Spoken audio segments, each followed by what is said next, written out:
Burt Weston n'est pas le genre d'homme à inventer des histoires. Il vit seul, fait du travail communautaire. Le souvenir de cette soirée de l'année 1920 est toujours aussi présent dans sa mémoire. Vers la fin de notre vie, quelques-uns d'entre nous éprouvons des remords pour des choses que nous avons faites ou n'avons pas faites, pour l'aide que nous aurions dû offrir et celle que nous avons refusée.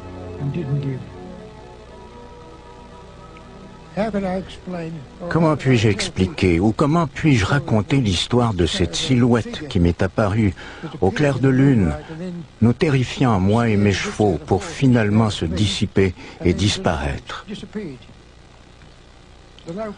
Le verdict du jury serait simple. J'ai fait la pire chose qu'une personne puisse faire, m'enfuir sans répondre à un appel au secours.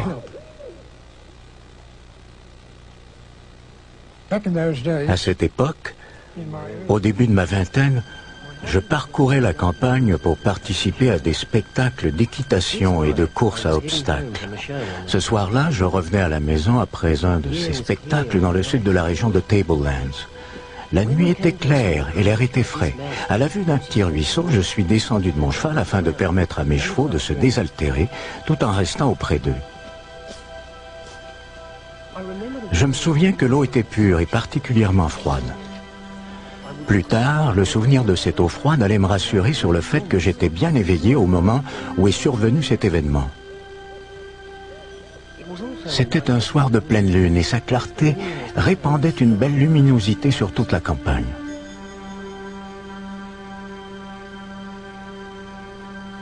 En remontant à cheval, j'ai senti que les chevaux partageaient ma joie et mon impatience de retourner à la maison après cette longue journée.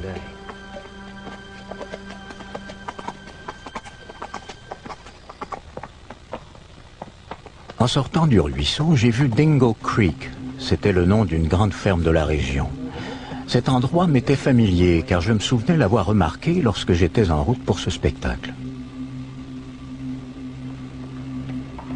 Au même moment, j'ai remarqué la silhouette d'un homme qui sortait précipitamment de cette maison de ferme. Il y avait quelque chose d'étrange dans sa manière d'être, de bouger et de me faire signe avec les bras pour attirer mon attention. Le plus étrange, c'est qu'il était coiffé d'un de ces vieux grands chapeaux blancs que l'on appelle Tiger Shooters.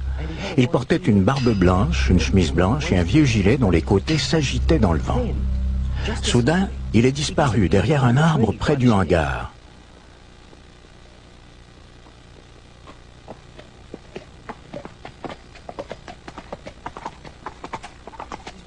J'ai cru qu'il se passait quelque chose de grave en le voyant s'agiter ainsi.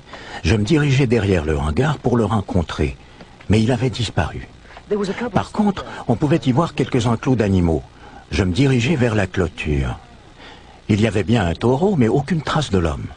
Tout avait l'air bien calme et j'étais toujours à la recherche de l'homme qui avait disparu. Où était-il ?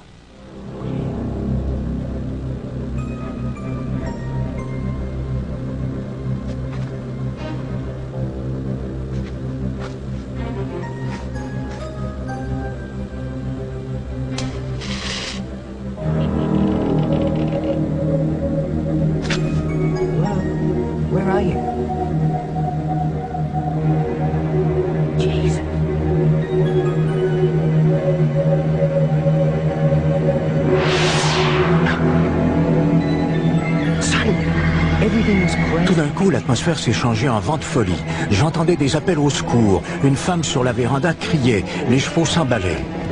Soudainement, le taureau a attaqué. C'était le chaos total et j'ai paniqué.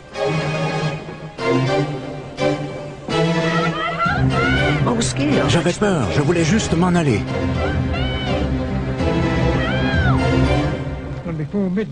Nous avons atteint le canton un peu avant minuit. Et en très peu de temps, nous étions à l'abri.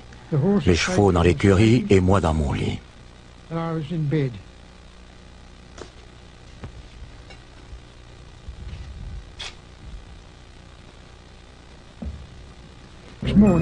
Le lendemain matin, avec la clarté du jour, les événements de la veille me semblaient un peu moins terrifiants. Mais j'étais quand même troublé.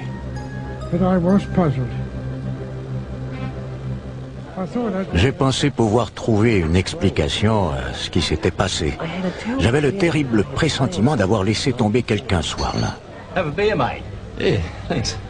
Les hommes discutaient entre eux d'un fermier qui s'appelait Jack Hearn, qui était propriétaire d'une ferme.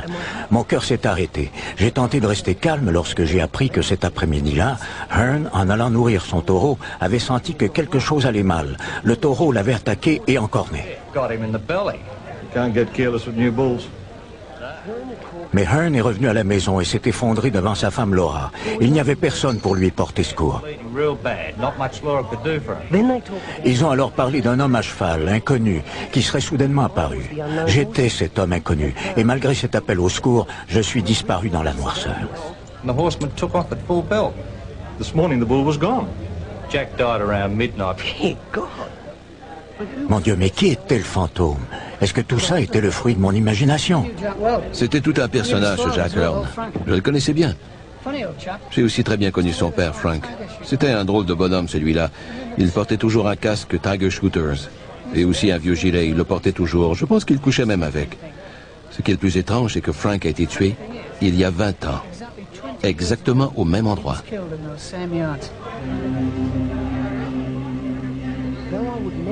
Bien que je pense n'avoir jamais de réponse à mes questions, je crois être arrivé à une conclusion sur ce qui s'est passé à Dingo Creek. Je suis tombé sur un endroit où un homme a été blessé et sa femme criait à l'aide. Et je crois que ce que j'ai vu, c'est le fantôme de son père décédé 20 ans plus tôt. J'ai paniqué, car je savais fort bien avoir vu un fantôme. Par contre, le verdict d'un jury local serait simple. J'ai fait la pire chose qu'une personne puisse faire, m'enfuir sans répondre à un appel au secours. Jamais je n'oublierai ce soir-là. Tout est très clair dans ma mémoire. Il y a des choses que nous avons faites ou n'avons pas faites. De l'aide que nous aurions dû offrir et celle que nous avons refusée. J'aurais pu faire